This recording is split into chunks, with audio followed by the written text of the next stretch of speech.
menyaksikan Dokter Ras Indonesia. Di segmen ini kita akan bahas sesuatu organ yang kecil, tapi ternyata sangat penting. Kira-kira apa ya? Apa ya? Ini di depan kamu nih. Ada telinga.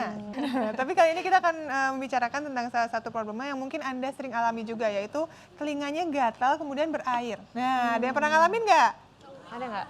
Nah, kadang-kadang tuh berairnya kadang-kadang nggak bau, tapi kok tiba-tiba berair ya? Berair aja gitu tiba-tiba ya. Nah, itu biasanya merupakan salah satu kondisi memang yang termasuk masih normal karena adanya kotoran yang jumlahnya berlebihan.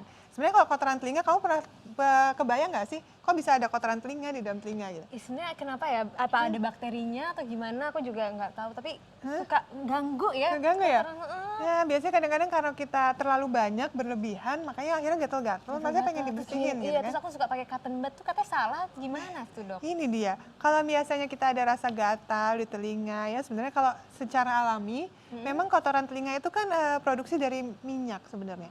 Jadi minyak di dalam telinga kita tuh ada suatu kelenjar yang memproduksi minyak.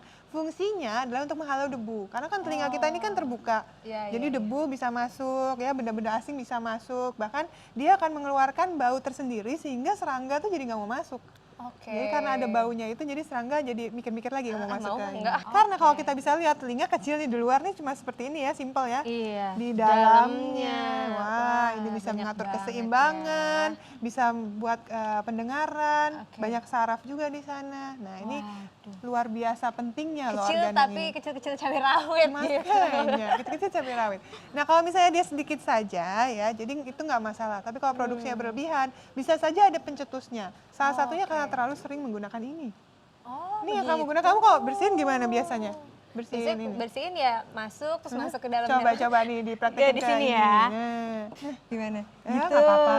gitu kan. Terus Iya. ke sana, nah terus keluar ini ya Oh, kotorannya gitu kan. ya, nempel biasanya ya Nempel di sini. biasanya. Kalau biasanya nempel berarti masih sedikit, nggak Oh, masalah. Tapi kalau sudah terlalu banyak, hati-hati.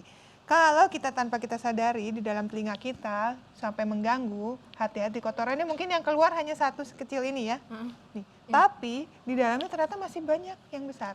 Kalau kita salah menggunakan ya, yang namanya cotton bud ini, kita salah membersihkannya, yang ada nantinya ketika kita sudah membersihkan seperti ini, yang ada kita kan keluarin nih, kita keluarin gitu ya. Terus kita berusaha lagi dong yang di dalam lagi, bener nggak nih? Nah, berdalam lagi, akibatnya bukan keluar tapi malah ke dalam. Nah, kalau sudah seperti ini, akibatnya malah menyumbat. Ini jadi Nggak bisa keluar. ngerusak gendang telinga gitu dong dok. Iya, kalau misalnya kayak terlalu gini. dalam, otomatis merusak gendang telinga. Jadi lebih baik kalau misalnya kita ingin bersihkan telinga, ya, cotton bud ini sebenarnya digunakan untuk telinga bagian luar aja. Jadi nggak boleh sampai masuk ke bagian dalam. Oke. Jadi bagian luar, daerah ini aja, ini masih nggak apa-apa. Tapi kalau sudah sampai dalam, tidak boleh. Nggak boleh. Karena memang kita juga membutuhkan minyak itu untuk proteksi. Jadi nggak boleh benar-benar sampai hilang total, sampai benar-benar bersih itu nggak boleh. Dan itu malah justru akan memicu lagi produksinya lebih banyak lagi. Jadi akibatnya jadi makin terganggu gitu kitanya. Iya, benar. Jadi lebih baik gunakan tisu aja. Kita ambil tisu dan kita gunakan kelingking. Kenapa kelingking? Karena dia ukurannya cukup besar, jadi nggak bisa masuk terlalu dalam dan menyakiti telinga bagian tengah. Jadi hati-hati. Jadi pakai kelingking. Kita bungkus dengan tisu yang bersih aja, ya. Kemudian kita gunakan untuk membersihkan telinga. Nah, bagian luar aja. Nah, kalau misalnya suka ada cairan yang keluar juga, nih misalnya ada cairan yang pernah nggak nih ngerasa? Enggak, aku kalau nggak pernah nih kebetulan. di telinga bagian luar tiba-tiba keluar cairan seperti ini. Nah, bening-bening begini, tidak berbau, bening. Nah, kemudian banyak jumlahnya. Aku nggak pernah nih Nggak kebetulan. pernah ya? Nggak pernah nih. Kalau misalnya ada yang pernah, nah perhatikan. Apakah jangan-jangan Anda memberikan trauma tersendiri terhadap telinga Anda? Artinya trauma di sini macam-macam. Dari segi tekanan, nah yang paling sering adalah penggunaan ini. Ada yang sering menggunakan ini? Apa ini? Saya. Earphone. Ada yang sambil nyetir aja sambil bawa motor, semua pakai earphone. Bahaya banget ya kan? Padahal kalau misalnya kita menggunakan earphone, ya ini kan apalagi yang jenisnya seperti ini ya. Oh iya. Dia bisa benar-benar menutup di telinganya. Sehingga suara luar tidak masuk, tapi tekanan di dalam telinga juga tinggi.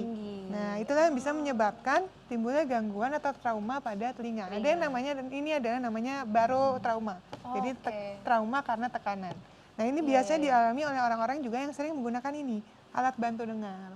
Kalau digunakan sehari-hari dari pagi sampai malam, Nah, ini bisa menyebabkan gangguan karena trauma karena tekanan itu tadi. Tapi itu berbahaya nggak dok kalau keluar kayak gitu? Nah, itu artinya memang sudah terjadi permasalahan di bagian telinga bagian tengah. Ini berarti cairan yang di dalam sudah produksinya berlebihan dan keluar. Hati-hati juga kalau misalnya Anda menggunakan earphone dengan suara yang terlalu kencang, ya, bukan hanya menyebabkan tekanan tinggi, tapi tekanan tinggi itu pun bisa menyebabkan robeknya gendang telinga. Wah. Dan gendang telinga yang robek sedikit memang masih bisa sembuh ya. Tapi kalau sudah robek, sudah bolong, benar-benar bolong, ya itu sudah tidak bisa dikembalikan lagi ke bentuk semula. Jadi harus dilakukan operasi untuk pembuatan gendang telinga. Gitu jadinya. Wah, serem ya? Serem banget. Makanya harus hati-hati dari cara membersihkan, penggunaan earphone sehari-hari harus diperhatikan. Jangan terlalu lama dan jangan terlalu kencang. Dan kemudian ada lagi satu kondisi yang namanya dermatitis dan swimmer's ear, ya, di mana kondisi ini adalah adanya peradangan di bagian telinga bagian sini nih, dari sini ke sini. Nah, ini berarti ada peradangan di sana. Jadi kalau misalnya kok telinganya kayak rasanya kayak kemasukan air terus, nah pernah nggak begitu? Kayak sampai ada yang udah masukin air gitu kan, ternyata udah dikocok-kocok nggak keluar juga. Iya benar-benar. Sebenarnya itu bukan karena air di dalam telinga, tapi karena gendang telinganya itu bengkak atau mungkin di liang telinganya ini ada pembengkakan, peradangan, akibatnya rasanya kayak isinya air. Karena dia bengkak. Nah, kalau sudah seperti itu harus periksa ke dokter THT secepatnya. Jangan didiamkan, nanti bisa menjalar ke bagian dalam. Serem ya. Ada satu lagi, yaitu kejadian yang tidak boleh disepelekan ya, kalau keluar cairannya gatal, berbau, kental, putih kental, pekat seperti ini. Ada yang pernah lihat keluar dari ini? Nah, kalau sudah begini, saya harus merekomendasikan Anda untuk segera pergi ke unit gawat darurat dan menemui dokter spesialis THT. Karena ini artinya sudah ada gangguan pada telinga bagian tengah, bahkan sampai dari kepala, dalam kepala. Jadi kapan harus ke THT nih? Jadi tadi kalau ada kejadian yang tadi itu, terus kalau yang sebelum-sebelumnya kayak yang apa tuh tadi derma apa itu kita harus ke THT juga. Iya, kalau misalnya ada rasa gatal yang berlebihan, cairan yang keluar berlebihan, apalagi disertai dengan demam, rasa nyeri, pembengkakan pada telinga. Itu udah harus periksa ke THT untuk mendapatkan pengobatan yang tepat. Jadi udah nggak bisa lagi tuh pakai obat-obat yang ada di pasaran. Jadi harus dengan menggunakan resep dari dokter. Itu tadi bedanya. Iya. Ya pemirsa, setelah ini masih ada informasi menarik lainnya, jadi jangan kemana-mana, tetap di Dokteras Indonesia.